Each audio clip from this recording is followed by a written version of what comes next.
Dois, três, valendo! Valendo. Então hoje é você. Não vamos mudar. Vamos falar de mudança hoje. Consegui!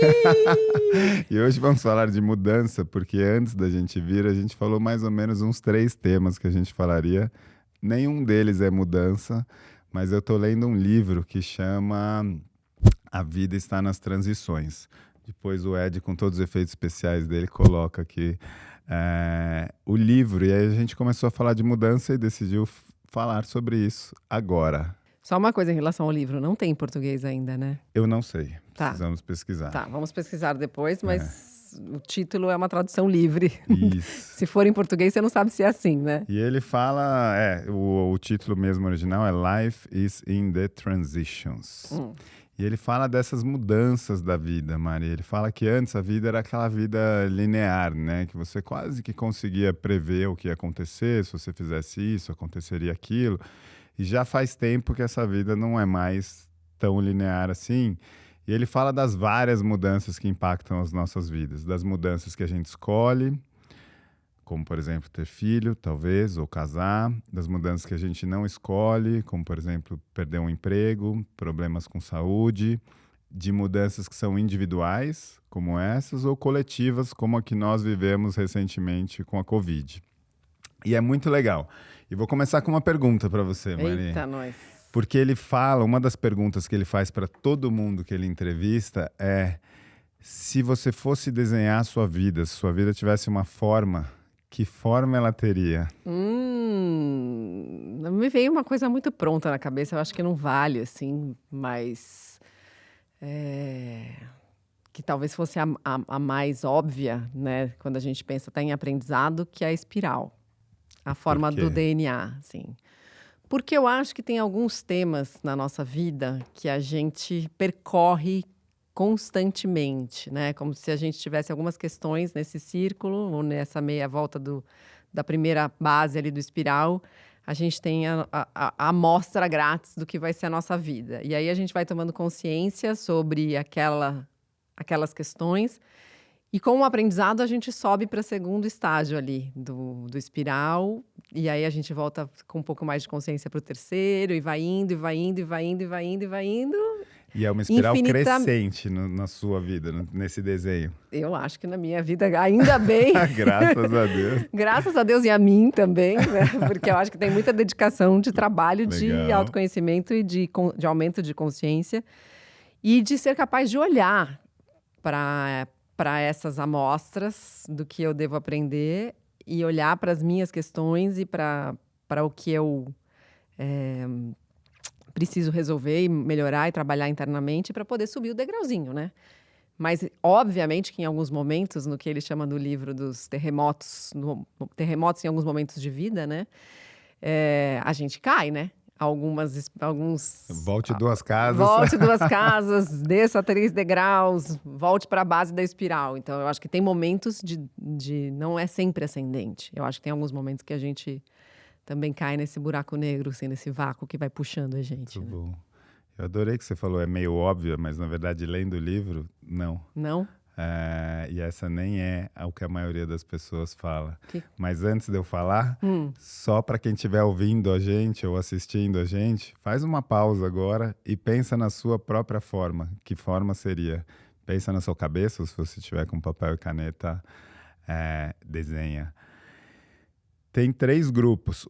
A minha forma, por exemplo, quando eu pensei, foi num círculo, mas não num círculo perfeito. Eu pensei num círculo com dentes, assim, com altos e baixos. Como se fossem... Tipo um monstrinho, quase. Não, olha só.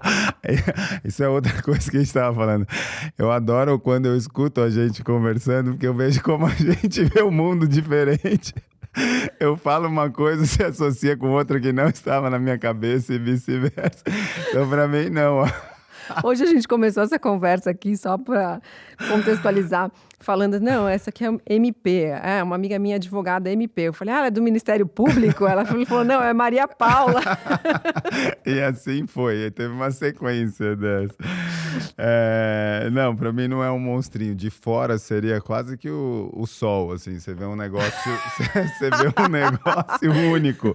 Mas se você olhar de perto, tem esses altos e baixos. Tá. E por que o círculo? Porque eu acho que a gente tá tudo conectado. No fim, tá tudo e todos conectados. Eu acho que é difícil ver essa conexão quando a gente olha para frente, mas quando a gente olha para trás, a gente acaba percebendo como as coisas estão conectadas. Aliás, você contava um pouco antes da sua história, como você conheceu uma pessoa, conheceu outra pessoa num trabalho que você estava fazendo, que talvez tenha te trazido até aqui. A gente pode falar sobre isso quando a gente estiver falando das suas próprias mudanças. Essa é uma imagem que me agrada muito, talvez para mim não um círculo tudo conectado, mas é algo que eu sempre uso como uma imagem quando eu paro para refletir sobre isso, que é uma constelação.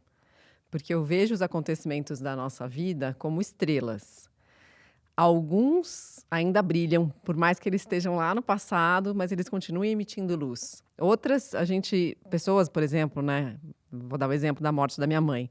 É uma estrela que já foi, mas, ou seja, ela não existe mais aqui presente, mas o brilho dela vai continuar comigo para sempre. Outras são estrelas que explodiram, morreram, talvez tenham deixado só aí partículas de hidrogênio espalhadas que chegaram até a gente. E outras são estrelas que ainda vão nascer e que vão se conectar. Mas, aparentemente, essas estrelas elas estão em posições aleatórias no nosso firmamento. Mas quando a gente olha para o nosso céu interno, né, desenhando isso, a gente pode juntar isso numa constelação. Que lindo, Mari. Tem amor aí. Tem amor. A esperança. Ele acha que o meu coração é peludo, gente. Não é peludo o meu coração.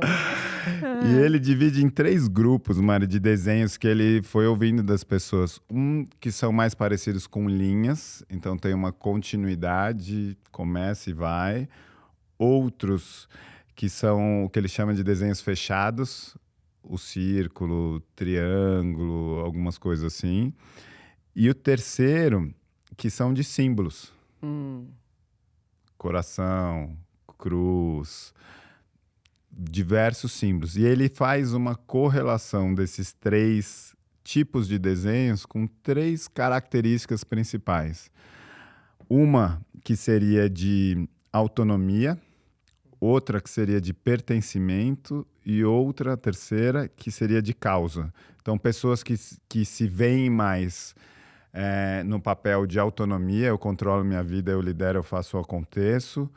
O segundo grupo, que é dos desenhos fechados, como é o meu círculo, não me assustou, que é do pertencimento, de ter que pertencer a um grupo, dessa sensação de eu pertenço a algo. E do terceiro, da causa, dos símbolos, alguém que está realmente em busca de uma missão, de um impacto, e que é dirigido por isso. Olha só. Você se vê aonde aí, Mari? Então, eu estava aqui pensando, né? Tanto na espiral quanto na história da constelação. Eu acho que não é um desenho fechado, né? A espiral. É um símbolo, talvez? Mas ela tem algo circular também, né? Sim. E eu acho que mais na história simbólica mesmo, né? Da causa. Mas também tem algo da reta na espiral, né? Porque ela vai subindo de alguma maneira, Crescente. né? Então também tem autonomia aí, né? Tem. E a constelação traz muito da história da teia, né? Que é essa... Eu pensei na teia de aranha também como um desenho possível, né? Sim. Que é essa ligação entre os pontos. Então, não sei. E tem as 3, e eu acho que ele traz isso no livro também, que ninguém é uma coisa só, né? Que talvez tenha uma que seja uma característica mais forte, uma motivação mais forte de vida, mas que todos nós temos as 3. Quando eu olho para essas 3 palavras que ele coloca, né? Autonomia, pertencimento e propósito, eu não consigo definir para mim o que é mais importante. Talvez o pertencimento, mais atrelado ao propósito, que só é possível com autonomia. Tá tudo linkado. Depois eu vou pegar uns trechos que eu grifei ali do livro que eu achei bem legais e como isso impactam também a questão do trabalho, motivação e tal. Mas antes disso, vamos fazer um negócio um pouco mais pessoal, Mari, porque você mesmo, ela tá me olhando hoje com carinhas do tipo, aonde ele vai? O que ele tá perguntando? Vai. A gente tá rindo aqui, você não viu, espero que o Ed, nosso produtor aqui da Grito, tenha cortado. Precisamos de um corte. Mas falando de mudança, né, Mari? Falando das mudanças tem as que são planejadas, voluntárias, porque a gente quis, tem que a gente não quis. E você teve mudanças importantes na vida. Profissionais que você decidiu mudar, mas muito cedo, ainda jovem, teve uma mudança que é aquela que ninguém quer na vida, né? Que foi o falecimento da sua mãe. De que forma você acha que isso te impactou e qual foi o significado que você deu para isso com o tempo, ou ainda está dando, né? Então,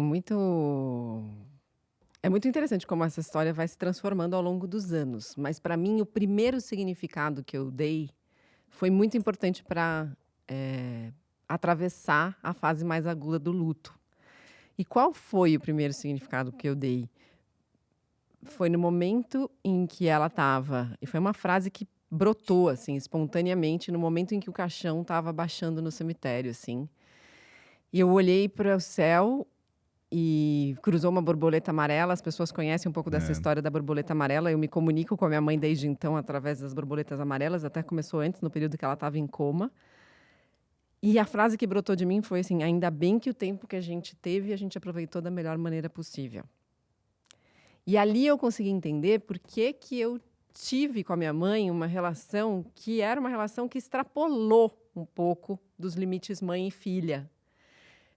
A ponto de ela me contar segredos e compartilhar experiências que normalmente, eu acho que hoje em dia, isso está mudando um pouco, mas que eu acho que na nossa geração não era tão comum assim, essa profunda amizade entre pais e filhos, que eu vejo também que tem dois lados.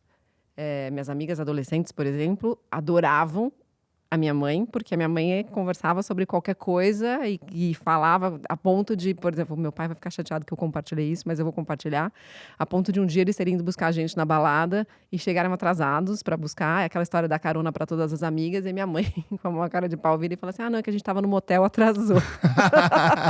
E seu pai vai ficar orgulhoso, na verdade. E aí, meu pai não vai. Meu pai, coitado, tímido. Então, ela tinha essa história de ser muito sincera e de falar coisas muito abertamente. E as minhas amigas achavam o máximo que a gente podia falar sobre essas coisas com ela. Mas, para mim, era uma questão, assim, do tipo... Será que eu gostaria de ouvir determinadas coisas da minha mãe? E até hoje eu me pergunto que impacto essas histórias tiveram na minha vida, né? Mas o fato eu vivi intensamente com a minha mãe. Muito intensamente com a minha mãe. E ela era a minha melhor amiga, ela era a companhia que eu mais gostava, ela era a pessoa que me desvendava sem eu precisar falar nada. Claro que a gente tinha as nossas desavenças, mas a gente tinha um amor muito profundo. Ela compartilhava comigo, por exemplo, que ela tinha muito medo de ter uma filha mulher, porque ela tinha uma relação muito complicada com a minha avó. E a partir do momento em que eu nasci, ela falava que eu tinha sido a maior bênção na vida dela. Uau. Então, isso para mim era um presente, assim, né? E eu via também o quanto a minha presença era importante para a descoberta, ou foi importante para a descoberta do feminino dela. Então, foi uma relação muito, muito, muito intensa mesmo. Agora, de que maneira isso impactou para depois da morte dela, eu acho que teve um amadurecimento forçado, que não necessariamente também é bom, só bom, tem muitos benefícios, mas não é só bom, porque às vezes você não está precisando ainda viver algumas coisas daquela fase da vida, que por ter passado por um luto tão grande, você tem que pular rápido, porque você tem outros desafios que são maiores e mais urgentes. Então, esse é certeza um impacto desse amadurecimento precoce para algumas questões, não para todas, mas para algumas questões. O fato de eu ter saído de casa, que eu não queria sair de casa, mas aí meu pai começou a namorar muito logo depois que ela faleceu, e eu tinha uma certeza, assim, eu não quero viver com a sua namorada na minha casa, ainda mais na casa que foi da minha mãe. Nada contra, adoro a Cida, que você conhece, mas naquele momento com a adolescência ainda, né? E luto, não queria isso dentro da minha casa. E aí a gente foi morar, eu e meu irmão. E naquele momento que eu fui morar, eu e meu irmão, eu decidi também que eu não queria que meu pai me ajudasse financeiramente. Porque eu já achava que ele estava sobrecarregado com uma série de coisas. E eu falei, eu vou trabalhar para conseguir, por menor que seja o que eu preciso para sustentar aqui, né? Seja para pagar o aluguel do apartamento, seja para pagar a luz, seja para pagar as coisas básicas do apartamento, eu quero ter o meu dinheiro. Então, naquele momento, eu pus na minha cabeça que eu tinha que construir minha autonomia financeira. E que foi muito importante também, e que também foi uma grande motivação do ponto de vista do trabalho em si. Então, tem vários impactos, e aí depois teve um impacto super grande também na maternidade, na minha maneira de maternar, no luto que eu senti por ser uma mãe que não tem mãe, porque uma coisa é você não ter mãe, outra coisa é você ser mãe sem ter mãe. É muito diferente, né? É um outro tipo de luto. E todas as experiências de gratidão que eu tive na maternidade por tudo que a minha mãe fez, eu não tive tempo hábil de agradecer a ela em vida. Então, quando eu me dei conta de um trabalho de um filho, né, do quanto trabalho um filho dá e quanta exaustão um filho causa, eu queria muito poder ter falado para ela: nossa, mãe, você fez tudo isso por mim, cara, muito obrigada. E não tive essa oportunidade porque eu não tinha essa consciência. E também isso de uma certa forma, um outro tipo de luto, né, por coisas que você não conseguiu dizer. Mas eu tenho certeza que ela está ouvindo em algum lugar e que ela sabe, né? Então é um pouco isso, mas tem muitos impactos, né? Uma mudança que de todo entendimento, eu acho que para mim é uma mudança estrutural na vida mesmo. Não dá para saber como eu seria se eu tivesse mãe até hoje. Tô meio sem palavras, Mari. Mas tô lembrando do livro, porque essa foi uma das partes que me tocou muito no seu livro. E a frase que ficou para mim, que talvez você nem tenha escrito, foi a que ficou, é de que você não sabia ainda porque era tão intenso, só soube depois porque vocês não teriam mais tempo para viver tudo aquilo. Então foi uma vida inteira vivida em menos tempo. Condensada, né? Condensada, e com muita intensidade. E, ao mesmo tempo, até a história da borboleta, que eu acho que você traz em vários momentos, você conta, ou acontecimentos quando a borboleta aparece também, como aquilo traz um significado no momento atual, né, que você está vivendo. Aquilo vem como uma mensagem, vem como um carinho, vem como uma aprovação, muitas vezes, ou como um questionamento. Sim, sem dúvida. E você sabe que a gente estava falando aqui dos relacionamentos, né, e desses pontos que vão se conectando. Outro dia, talvez 1 ano e meio, 2, eu estava apresentando um evento sobre câncer e aí um dos médicos que estava dividindo o painel comigo, um pouquinho antes de começar, falou: posso falar um minutinho com você? Aí eu falei: claro. Aí ele falou assim: tem uma pessoa que vai ficar muito feliz de eu estar aqui nesse evento com você, e ele é louco para entrar em contato contigo. Ele se chama Sérgio, ele era um amigo da sua mãe, e foi muito amigo da sua mãe durante muito tempo, perdeu o contato ainda quando eles eram jovens, e quando ele descobriu que eu vinha num evento e você estaria, ele me pediu se eu podia falar com você para, de repente, ele entrar em contato contigo. E eu falei: nossa, vou adorar. E eu me lembrei das histórias que a minha mãe contava sobre ele, e eu, assim, quando você perde alguém que você gosta muito de uma maneira muito recente, você fica com uma espécie de garimpeira, assim, tentando achar essas pedras preciosas no meio de um monte de grãos de areia. Quem vai me trazer uma informação nova sobre a minha mãe? E esse cara foi almoçar na minha casa e foi muito curioso, porque ele chama Sérgio, uma fofura de pessoa, ele é fotógrafo hoje em dia, e ele não conseguia comer, porque ele estava tão emocionado falando sobre a minha mãe. Ah, que gostoso. E foi uma coisa doida, assim. Foi doido. E o mais interessante, olha como as coisas são. A moça que me ajuda em casa há muitos anos, que é a Beth, ela ficou completamente desconcertada porque ela perdeu o pai muito jovem e o Sérgio é a cara do pai dela. Uau, então, uma sequência na outra. Uma sequência na outra, muito doido, assim, ela quase não conseguia trabalhar mais naquele dia porque ela olhava pro cara que tinha aparecido por causa da minha mãe, mas que lembrava o pai dela. Então, muito doido. Gente, muita energia junta, né? Então, e ao mesmo tempo que especial para todo mundo. Foi muito especial. E o Sérgio, aliás, Sérgio, se você estiver ouvindo, a gente precisa marcar, porque ele tem várias cartas da minha mãe, da época da juventude, que ele recuperou e que ele tá para me entregar e ainda não me entregou. Olha, que bacana. Aliás, nessa história de carta, eu fico pensando, tem uma série de livros, né, que são cartas de um poeta para outro e tudo mais. Eu fico pensando no futuro, o que vão fazer com o WhatsApp, né? Os livros vão ser o WhatsApp entre sei lá quem, né? Acho que a gente vai perder boa parte da memória, da parte literária. E, Maria, essa naturalmente foi uma mudança não desejada, né? Ruim em muitas formas, que você conseguiu trazer um outro significado, mas ruim. E não, que você não influenciou.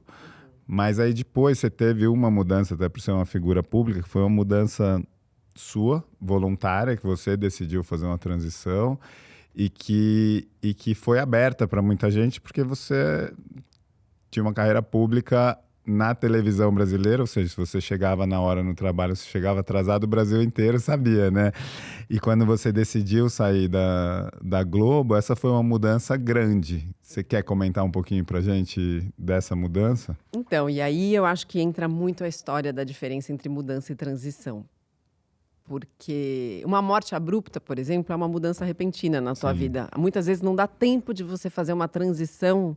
E eu acho que o luto tem um pouco dessa característica. Mesmo que a pessoa esteja acamada e adoentada por muitos anos, dificilmente as pessoas em volta, a família, estão preparadas para o momento da morte, né? O que é? Você só sabe quando é. Você só sabe quando o negócio acontece de fato.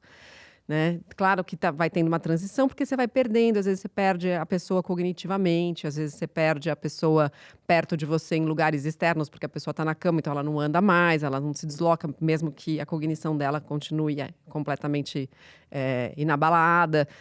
Mas eu acho que quando a gente está falando de carreira, a gente fala muito mais de transição, que é o título desse livro, do que de mudança mesmo. Quando é voluntária, né? Porque tem o caso de desligamento, que aí passa a ser, de muitas maneiras, parecido com o luto também, né? Sim, é um luto, né? É um luto, muitas vezes não reconhecido, inclusive, né? Mas mesmo a saída de uma carreira voluntária também é um luto, em muitos aspectos. A gente pode falar sobre isso. Legal. Mas eu acho, então, que é uma transição. E no meu caso, o que aconteceu, e que eu falo muito essa frase, é que eu sinto que eu não saí da Globo, mas que a Globo foi saindo de mim.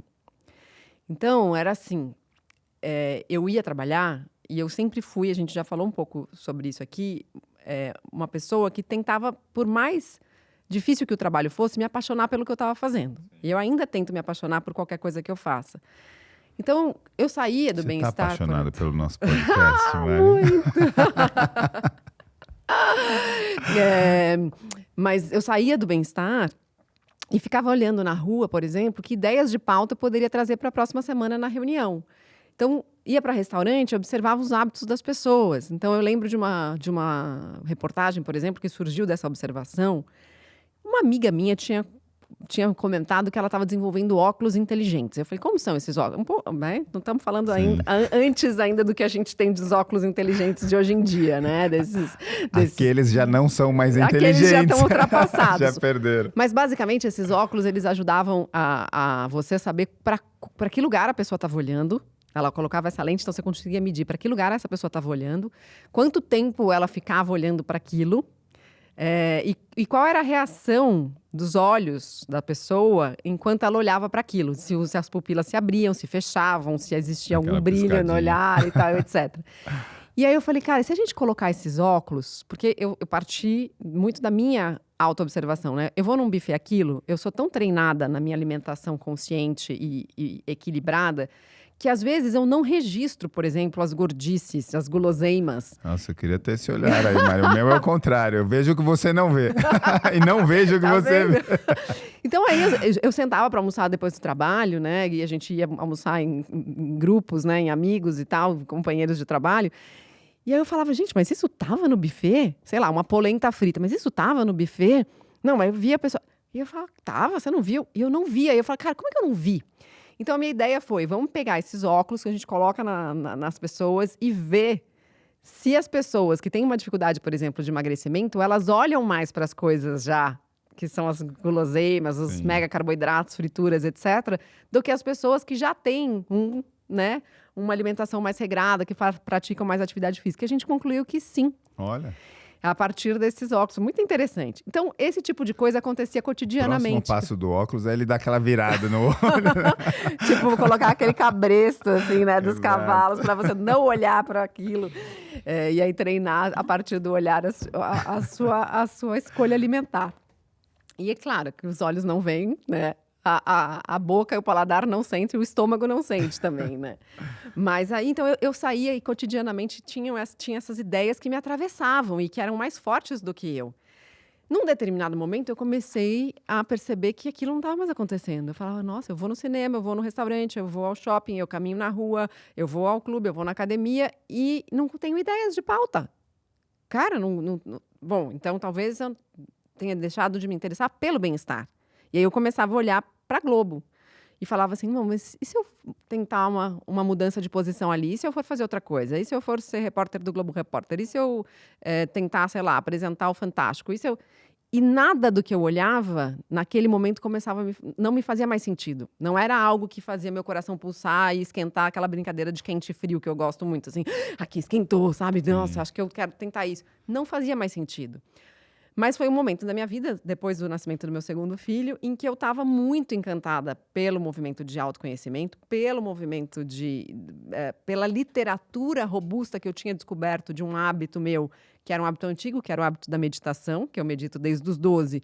Mas ali, naquele momento, eu comecei a ler muita publicação científica a respeito dos benefícios da meditação e comecei a perceber que talvez algo que eu já fizesse na minha vida cotidianamente, que era meditar, e esse exercício de me conhecer pudesse transformar a vida das pessoas como estava transformando a minha vida naquele momento. E aí nasceu ali o primeiro embrião de uma jornada de autoconhecimento, que foi um unboxing. E aí eu, dentro da Globo, pus ainda em prática esse evento, que era o Unboxing Me, que era um evento presencial. E ali meu coração se acendeu de novo. E aí eu falei, cara, preciso construir uma transição para isso, e como é que vai ser essa transição? E aí comecei a entender que os temas do bem-estar continuavam me tocando, especialmente os temas de saúde mental e emocional.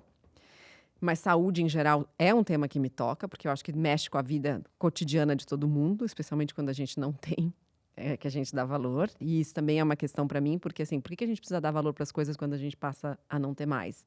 Então, como é que a gente faz para as pessoas entenderem que saúde é um valor e que elas têm, então que elas têm que valorizar e têm que cuidar desse ativo, né? Então, esse é um tema meu, assim, como é que a gente convence as pessoas a cuidarem da saúde enquanto elas têm saúde, não quando elas adoecem. Então, eu comecei a entender quais eram os temas que ainda fazem o meu coração vibrar. E aí, no momento em que eu achei que... Aí teve uma circunstância, eu acho que isso é interessante de dizer. Havia uma circunstância interna em que o bem-estar também estava passando por reformulações. E que, aparentemente, pareciam muito positivas até para os apresentadores, porque a gente ia deixar de ser do jornalismo e ia passar a ser contratado, entre aspas, da parte de entretenimento da Globo. Isso significava que a gente podia começar a fazer propaganda no ar. E fazer propaganda no ar tinha mais remuneração, era mais atraente do ponto de vista financeiro.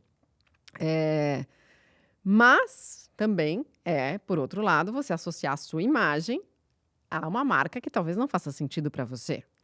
E naquele momento da minha vida, essa questão começou a me incomodar muito.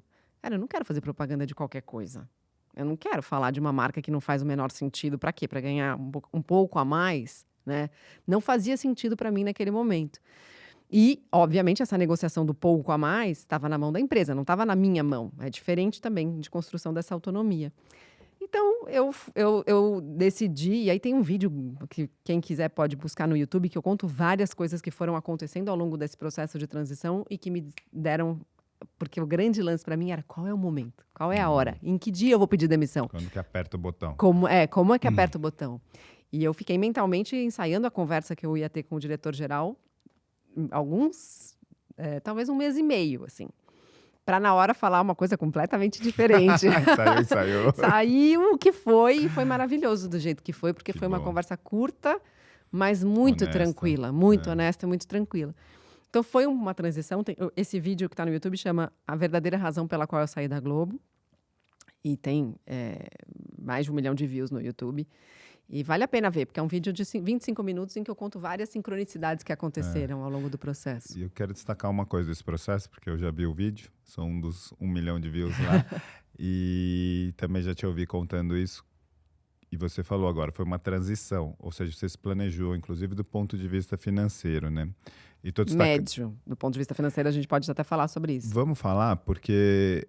Alguma das coisas que a gente escuta, né, nas nossas conversas com outras pessoas que vivem realidades diferentes, sociais e financeiras, é a sensação de que essa transição... Sensação não, né? Uma realidade. Quando você tem, talvez, uma condição financeira um pouco melhor, a gente tem também um pouquinho mais de liberdade para experimentar novos caminhos do que quem está numa condição financeira de que, putz, se sair daquilo e se for para o próximo e não der certo muito rápido, porque às vezes é uma questão de tempo, deixa de ser até uma opção, né? Não é uma liberdade. Eu tenho essa conversa com muita gente, fala, putz, o quanto que eu tenho realmente liberdade para viver e experimentar determinadas coisas e o quanto essa liberdade ela é restrita ou inexistente em razão do contexto, seja financeiro, seja familiar, seja de cuidador, de cuidado, enfim. Como é que isso influenciou esse pedaço da mudança? Então, acho que tem algumas questões para colocar aí. A primeira delas é que teve alguma coisa muito curiosa que aconteceu. Eu estava passeando por um condomínio onde eu alugava a casa em Itu, no interior de São Paulo, e encontrei uma conhecida de uma amiga. E aí ela falou, lembra de mim? Eu sou fulana, não sei o quê, não sei o quê, não sei o que lá. Eu falei, poxa, que legal te encontrar aqui. E aí começamos a conversar um pouco mais e ela me contou que ela era uma pessoa que trabalhava com organização financeira. E aí eu falei, não acredito, eu estou precisando de alguém para me ajudar nesse momento, estou pensando em fazer uma transição de carreira.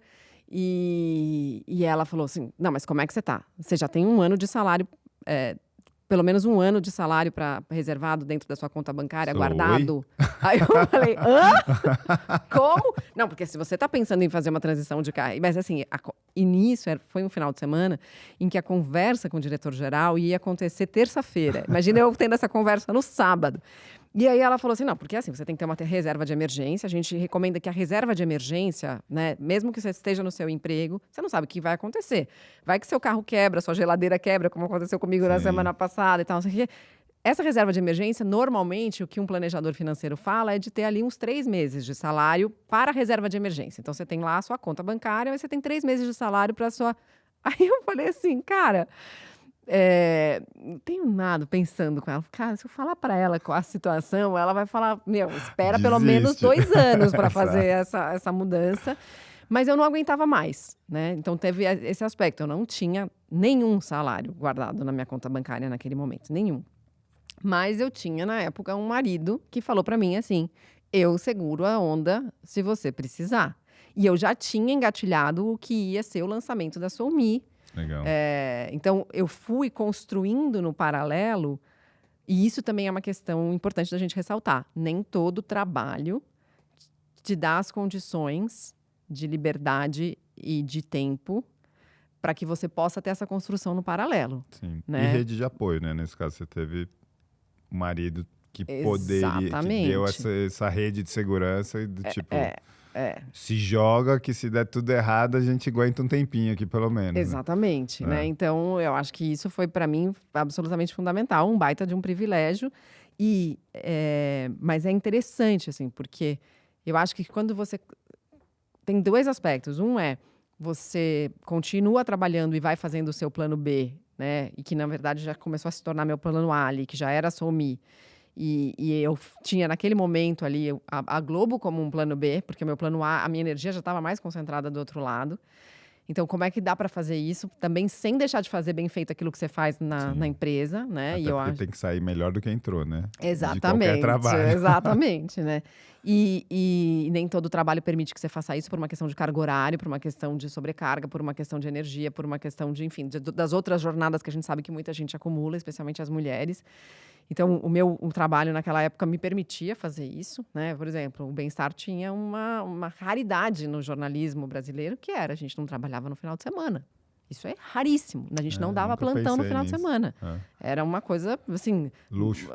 Era um super luxo, né? E foi um momento da minha carreira que isso aconteceu. Que foi o momento em que eu estive no Bem-Estar. Mas durante o restante inteiro da minha carreira, eu dava plantão no final de semana. Um final de semana sim, um não. Às vezes um sim, 2 não. Dependia de onde você estava. Então, essa é uma questão, acho que importante. Assim, eu tive rede de apoio sem planejamento financeiro. Mas eu tive o planejamento do que eu queria fazer já, né? Para começar a dar certo. E logo na sequência, eu fechei um contrato muito grande com a SoulMe, que me garantia 1 ano de empresa. Então, o meu primeiro ano foi garantido no meu primeiro contrato. E aí você fala assim... Era para ser. Era para ser. Aí passou a borboleta amarela e falou, é isso aí, vai. Falou, é isso aí, é isso aí, é isso aí. Então, é interessante isso, como as coisas aconteceram mesmo, assim. E aí eu posso dizer também do fator sorte, né? Lembra daquele nosso papo, foi sorte ou você trabalhou? Sim. Eu acho que as 2 coisas, mas teve um fator sorte. E nesse caso, eu acho que tinha também a questão da visibilidade ajudando, né? Porque rola uma certa curiosidade. A Mariana saiu, o que ela está fazendo agora? Mas, ao mesmo tempo, será que a Mariana sabe fazer o que ela vai fazer agora? Então, tem uma dúvida sobre... Eu vejo a Mariana de um determinado jeito, agora passo a ver a Mariana de outro jeito, como empreendedora. Mas será que ela sabe fazer o que ela está fazendo? E aí tem alguém que aposta e fala, vamos ver, né? E aí, isso me ajudou muito a construir. E, aliás, esse estúdio que a gente está aqui hoje... que a gente se deslocou de estúdio, embora você não esteja percebendo, porque o nosso cenário foi absolutamente reproduzido, foi onde eu gravei os primeiros vídeos da Soul Me. Olha só, então, que significativo. Né? Palmas para o Ed. Palmas, Ed. Grito 33. Yes. Mas agora estamos falando muito de mim, vamos falar das... Nossa, eu tô curtindo muito ser entrevistador hoje, tá muito gostoso. Eu falei, vamos falar de mudança de carreira? Ele falou, eu nunca mudei, né? De carreira eu nunca tive mesmo. Acho que essa experiência aqui do podcast em si, para mim é uma experiência, é um experimento, né? Algo que eu gosto muito e para mim veio nesse espírito de pensar assim, putz, eu recebo tanto, eu tenho tanta coisa da vida, uma abundância de qualquer forma que você queira olhar, eu vejo abundância. Mas eu sempre pensei, eu falei, putz, é uma pena que isso esteja ao alcance quase físico, né? Do ambiente que a gente está, das pessoas que a gente conhece.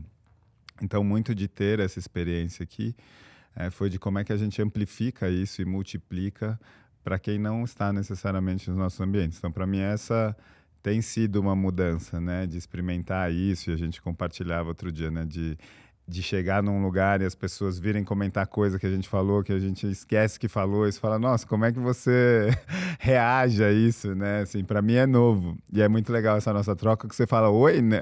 Tipo, já tá acostumado a isso há tanto tempo, né? Mas para mim é novo. Mas para mim tiveram algumas mudanças também bem impactantes. Eu acho que a primeira mudança bem forte para mim, que ressignificou muita coisa na minha vida, foi o período de gravidez da Si, da nossa primeira filha, a Liz. Então, na gravidez, ali já teve uma mudança grande, de ir conversando com a Liz na barriga, de ir curtindo, de fazendo diário e tudo mais. Mas uma mudança maior ainda no nascimento dela, seja na minha transformação como pai, seja em ver a Si mudando, né? Então, para mim, ali foi um momento de... abriu algo que para mim eu tinha muita dificuldade de reconhecer, embora eu via, eu não reconhecia, talvez na linha do óculos ali, que era ver que a realidade das mulheres profissionais é diferente dos homens, né? Embora eu lesse sobre isso, eu visse, como minha mãe sempre trabalhou.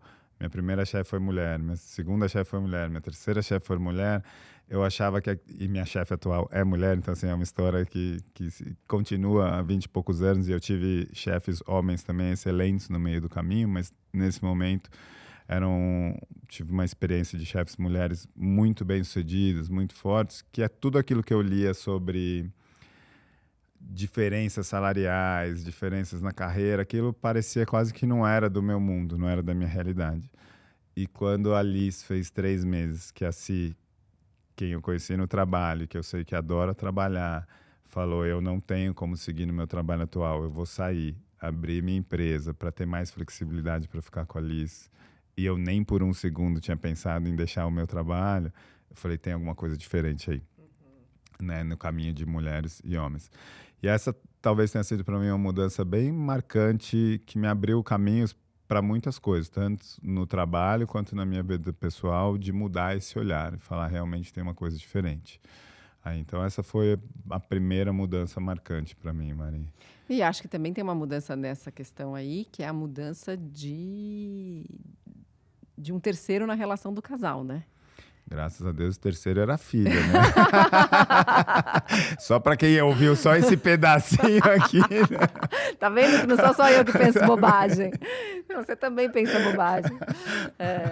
Mas isso muda muito, né? A vida do casal. E eu acho que também é uma mudança que precisa de um novo significado. Sim. E de muita paciência, e de muita conversa, e de muito arranjo para que aquilo funcione. E a gente volta para a história do pertencimento, a gente volta para a história do Sim. propósito, a gente volta para a história da autonomia aí também, eu acho.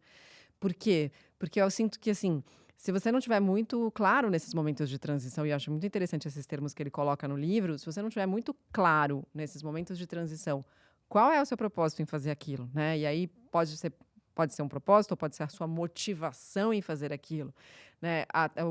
Quem vai ser essa rede de apoio que vai te dar sustentação e que vai te trazer um novo pertencimento? Porque aí falando do luto, e eu acho que tem um luto do casal aí, né? E aí precisa criar uma nova dinâmica de pertencimento. Agora a gente pertence a esta família, mas talvez manter um pouco da história do casal como um núcleo que em si também já se basta, né? E ter como se fossem círculos concêntricos, assim, que vão ampliando, né? Em uma mudança, numa transição de carreira também. Eu me apoiava nos meus antigos colegas de trabalho, nos meus amigos de trabalho, nas pessoas que estavam ali à minha volta. E agora?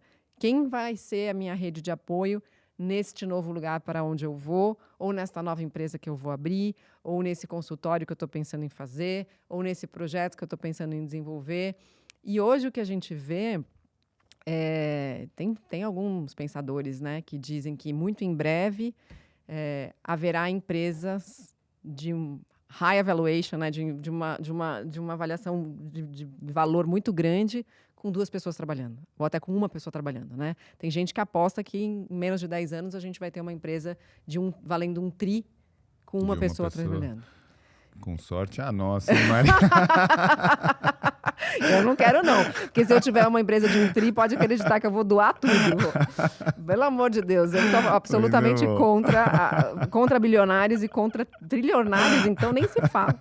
Mas, então eu acho que isso é uma reflexão para se fazer. Porque hoje em dia tem muitas pessoas trabalhando absolutamente sozinhas, vivendo um tipo de solidão que é interessante. Eu estava até ouvindo, depois eu quero trazer mais coisas em outros capítulos nossos aqui, episódios nossos sobre essa conversa, mas ouvindo uma conversa que eu recomendo, que está no Spotify, entre a Brené Brown e a Esther Perel, que são 2 pensadoras que eu acho incríveis. A Brené Brown muito na área da pesquisa sobre vulnerabilidade, e a Esther Perel, que é uma especialista em relacionamentos, né? E ela traz, a Esther Perel, nessa conversa com a Brené, esse tipo de solidão, que é uma solidão onde você tem 1 milhão de amigos nas redes sociais, 1.000 amigos nas redes sociais, 100.000 amigos nas redes sociais, mas ninguém para alimentar o seu gato em casa. Ninguém para regar suas flores quando você viaja. Ninguém para te ajudar a carregar a sacola do supermercado. Então, é um tipo de solidão, e muitas vezes essa solidão ela acontece também acompanhada, se a gente for pensar numa relação em que a gente está numa conversa e alguém pega um telefone celular e a partir dali você se desconectou e você fica implorando, né, por atenção. Pela companhia real. Pela companhia real. Então, pensar sobre tudo isso, quando a gente está pensando na mudança, se você tem a questão financeira equacionada, que eu acho que é uma questão muito definidora, né, para quem não tem essa escolha, ou esse colchão, ou essa rede de apoio, quando você já tem isso equacionado, pensar sobre essas outras histórias, do tipo, autonomia para mim é um valor, e eu acho difícil a autonomia não ser um valor para a maior parte das pessoas. Para mim é um super valor, assim como liberdade é um super valor, né? Então, qual é a autonomia? Eu vou ganhar ou vou perder autonomia com essa mudança? Talvez em alguns pontos do percurso, né? Porque a mudança não é um pulo do A para o B, mas é a linha que liga o A e o B. Talvez em alguns pontos desse percurso eu perca a autonomia. E tenha que valorizar outras coisas como uma ponte, como um período de transição. Exatamente. Legal. Quem vai ser minha rede de apoio, né? Qual é a minha motivação a cada passo que eu estou dando nessa linha que vai me levar do ponto A para o ponto B? Porque a motivação também vai mudando.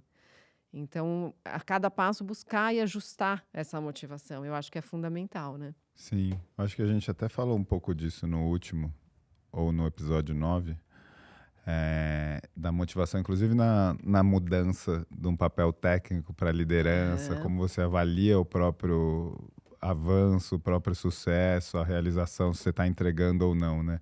Essa realmente... Ótimo você ter mencionado isso, porque você começa uma mudança por um motivo, se foi escolha ou se não foi escolha, e como você se mantém ali energizado e motivado para seguir naquele caminho, porque até chegar onde você quer chegar, muitas vezes é dolorido, né, Mani? Não, e vou te falar até do ponto de vista do que hoje eu vivo, porque pegando esse gancho, né, da história da Brené Brown com a Esther Perel, como é que a gente mede hoje o sucesso? Pelo número de curtidas que a gente tem e pelo número de seguidores que a gente tem. Muita gente... Se você estiver ouvindo agora, dá um like aí. Dá um like, segue o nosso canal, se cadastra no YouTube. Salva. Exato, né? Comenta. Mas, enfim, isso é muito, muito vazio. né? Mas, se a gente não cuidar, o que é vazio do ponto de vista de valor mesmo, vira um vazio dentro da gente. Vira real, né? Vira real, e vira um vazio real dentro da gente. Então, você imagina uma pessoa que está lá num programa, que era o principal programa de saúde do Brasil, visto por 10 milhões de pessoas por minuto, que era a audiência do bem-estar, que publicava qualquer vídeo lá e tinha 100 mil, 200 mil, 300 mil curtidas, no YouTube 1 milhão de views. E agora, de repente, você tem lá um post no Instagram que tem 2, 3, 4, 5, 10 comentários. Então, se você não cuidar dessa motivação interna, você acaba medindo você mesmo por essa régua. E aí fica muito difícil. Sim. Então, acender essa chaminha da motivação lá, ele se lembrar do propósito o que eu falei, equalizando essa motivação no dia a dia, é muito fundamental. E é isso que se conecta com o próximo episódio que a gente vai gravar, que agora eu quero falar sobre isso, que é o bastidor, né? Que é o que não aparece, mas que às vezes faz mais sentido. E às vezes, o invisível. O invisível, o que não está à mostra, mas que é fundamental. Então, às vezes você está fazendo um trabalho, você falou assim, para mim, esse podcast é uma oportunidade de falar com mais gente. Eu já tive muita oportunidade de falar com muita gente na minha vida. E hoje eu gosto muito das conexões individuais. Daquilo que a gente faz, por exemplo, numa experiência da Soulme presencial. Sim. Que é ali que a gente vivencia o olho no olho, né? Você está dando fazendo um retiro, ou fazendo uma experiência, fazendo um treinamento dentro de uma empresa, e você vai acompanhando a evolução daquelas pessoas, é incrível, né? Você está ali na conexão, podendo ter o feedback de quem... Imediato. Não só imediato, mas ao longo do tempo do processo também. Que eu acho que essa transformação, às vezes, ela também não é tão imediata. Marshmallow. É o segundo marshmallow, exatamente, que a gente falou no episódio anterior, né? Então, eu acho que isso também é algo diferente para mim hoje. Que legal, Mari. Sabe que, além dos dias que a gente grava, eu venho escutando a gente, né? Como eu tenho bastante tempo de estrada, eu escuto todos. E é sempre muito gostoso. E além de eu me divertir e dar risada de novo, quando eu escuto a gente, eu percebo mais ainda as nossas diferenças de ponto de vista, de experiências e tudo mais, o que eu acho incrível, inclusive para quem nos escuta, né? Porque não fica um monotema, uma monovisão, um monólogo, né? Fica um negócio mais aberto. E eu nunca tinha pensado nessa nossa diferença de caminho. Você foi das massas para algo mais ali no individual, pequenos grupos. E o meu é o caminho contrário, assim, sempre foi nos pequenos grupos ou nos grupos que eu estava presente, com esse desejo de ampliar. Nos encontramos em algum lugar do caminho aí agora, Exato, né? E não é né, Mari? É ir, né? Como fazer as duas coisas, porque falando em mudança, e você falou mudança na forma de trabalho e comentou da solidão, eu acho até que as mudanças de trabalho que vieram com a pandemia, né, de ter mais trabalho remoto, de ter mais trabalho flexível, também trouxeram essas mudanças do que é o individual e pequeno grupo e do que você consegue atingir mais gente simplesmente porque o virtual passou a ser uma realidade acessível para muito mais gente. Então, como é importante os dois, né? Eu acho que até na questão da solidão, muita gente que ou por opção ou por novo modelo passou a trabalhar sozinho de casa, mas tem as relações ali virtuais, essas relações não substituem as relações pessoais, o toque, o abraço, o olho no olho, né? Então, eu acho que nessas nossas mudanças, espero que a gente esteja, de certa forma, contribuindo com o né? Tanto com o ampliado, quanto com as relações mais próximas, individuais. Total, eu lembrei de uma outra frase que elas trazem nesse podcast que eu ouvi também, né? Que é a história de que a gente fala, isso aí é small talk, né? Esse papinho de café, né? E a Esther Perel tá justamente porque eu acho que esses small talks não cabem muito nas reuniões online normalmente, né? A gente já falou um pouco disso aqui, até de alguns exemplos de reunião que você entra, a pessoa já tá tão acelerada, já tá, tipo, querendo passar, tá querendo fechar já com a ata da reunião e tchau, vamos para a próxima, porque já estamos atrasados. E o small talk, nesse momento em que a gente está vivendo de crise de conexão, né? A gente já falei aqui sobre a crise do fazer, mas eu acho que uma outra crise que a gente vive é a crise da conexão, porque a gente está cada vez mais conectado e cada vez mais desconectado, em primeiro lugar, da gente mesmo, do nosso corpo e do outro, das relações verdadeiras, esses papos pequenos, que seja com o cara da padaria, que seja com quem está servindo café na sua empresa, que seja com a pessoa que está fazendo a limpeza, que seja com as pessoas que estão na mesma reunião que você, que são seus pares, são absolutamente fundamentais para criar conexões verdadeiras. E essas conexões, elas podem te ajudar na mudança, porque elas fortalecem também, né? Isso também pode começar a construir a rede de apoio para que você possa se sentir mais seguro no momento de transição. E isso é o que a gente carrega para depois, né? E se você não estiver disponível para isso, você não vai conseguir fazer. Ele tá olhando para mim com essa cara, porque hoje eu cheguei... Eu tava aqui, conta ou não Ele tava conta? esperando, E né? a Mari vai falar, você conta as coisas. Eu vou contar. Vai, conta. Conta você. Vou contar. Ele chega aqui e ele é especialista nesses papos de café, né? Quem trabalha com o Rodrigo nesse momento sabe o quanto ele gosta de falar. E em alguns momentos, assim, eu me surpreendo. Por exemplo, hoje ele pegou o celular um pouquinho antes da gente começar a gravar e teve um papo sério ali com alguém, uma mensagem de uns 30 segundos falando, olha, vai acontecer uma reunião assim, essa assada, eu não vou estar, mas alinhamento, não sei o que. Falei, papo, nossa, um momento em que eu vejo ele trabalhar. Porque o resto ele tá papeando, conversando, brincando. E aí hoje eu falei pra ele, eu falei assim, ó, tem um monte de coisa pra fazer de manhã, chega lá mais cedo, já vai conversando aí com o pessoal que você gosta de conversar pra caramba. E aí depois, quando eu chegar, a gente já começa a gravar. Mas você sabe que você falou uma coisa que eu acho muito bacana, né? Você falou, eu vi ele trabalhando porque era uma mensagem séria. E é engraçado, porque todo o resto é trabalho também. E eu acho um barato. A Liz até devia fazer um vídeo, Ed, para colocar ela me imitando trabalhando, né? Especialmente no período trabalhando em casa. Então ela fazia assim, como tá sua família? E você? E como foi tal coisa? Então, do ponto de vista... Faça uma redação sobre as suas férias. Do ponto de vista dela, do tipo, é bate-papo. E é só bate-papo.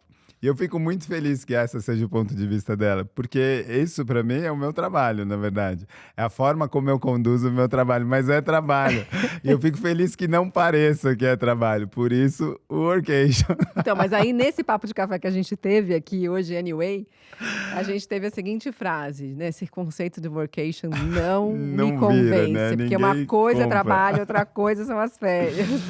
Ninguém compra. Ao mesmo tempo, olha só, foi o nosso papo do café um pouco antes de entrar que definiu o nosso tema de hoje. Pois é. A gente deu conta do tema de hoje? Eu acho que tem muito mais para falar ainda.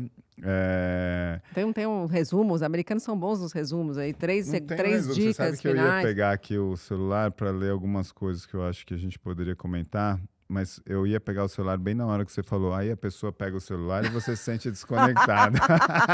Aí eu mudei meus planos, eu falei, não, deixa pra lá, né? Mas enquanto você procura aí, eu só quero falar uma coisa. Então eu vou me conectar com as pessoas aqui. Que a gente falou da história do luto, né? E eu tive uma experiência muito próxima, que foi a experiência do Fernando Rocha, que foi mandado embora do Bem-Estar um pouquinho antes de eu pedir demissão. E ele me trouxe uma frase que me fez refletir muito. Ele tinha muitos anos de carreira na TV, assim como eu.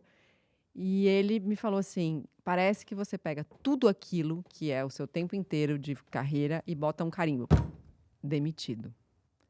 Então é como se tudo aquilo que você tivesse feito se condensasse em um único rótulo, que é demitido.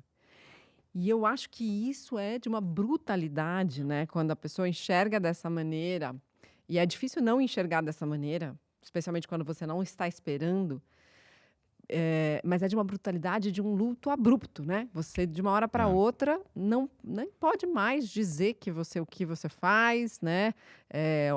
Aquele crachá, o que você faz com ele? Você joga no lixo, você guarda parte daquela história, você fica com raiva. Então, é um bololô de sentimentos tão grande e precisa de tempo e de apoio também para elaborar tudo isso, né? É aquela história, quem é você sem o trabalho, né? Quem é você sem o trabalho? Tem um gráfico, Mari, que é muito legal, que para quem estiver ouvindo a gente vale procurar, que basicamente é o gráfico que fala das fases do luto e que se aplicam para mudança. Não está nesse livro, mas é um gráfico muito conhecido, que ele é o gráfico, né? Que primeiro é negação, você não concorda com aquilo, você quer lutar, você quer evitar aquela mudança. Depois é raiva e tristeza, né? Você fica, nossa, um absurdo, isso não é justo, não tá certo. Aí depois você fica triste. Aí depois quase que você entra em negociação. Você fala, nossa, Barganha, a então... fase da Barganha. Você fala, nossa, então tá bom, vai. Já que é isso, então eu vou fazer tal coisa e vai. E depois tem a aceitação. O gráfico original, ele é um U. Como se essas coisas acontecessem numa sequência, né? Você vai, bate no fundo do poço e vai levantando. Eu adoro um outro gráfico que vem junto, que é uma confusão, é um emaranhado, assim, a linha vai, volta, vai, se enrola.